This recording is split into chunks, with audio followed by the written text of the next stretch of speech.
Welcome.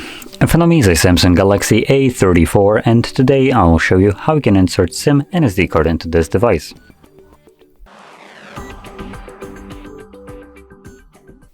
Now, to get started, you will need to grab a SIM ejector, which will come provided with the device in the box, but if you can't locate it, you can just use a paper clip, straighten out one of the ends, and it should work just as well. Now, once you have either one of them, you want to pop out the tray, which is located at the top of the device, right where the pin is holding.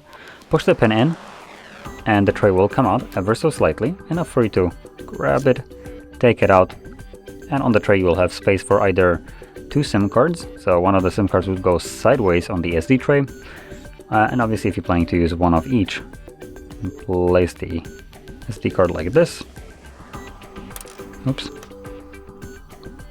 SIM card, and you can insert it back into your device.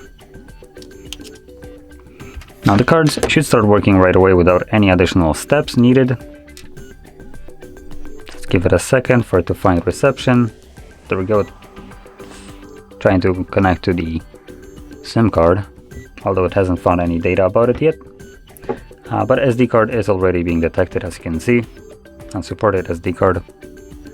Now my SD card, I think, is actually broken, that's why it's giving me this pop-up. And there we go, I just found my provider. So there we go. Now, if you found this very helpful, don't forget to hit like, subscribe, and thanks for watching.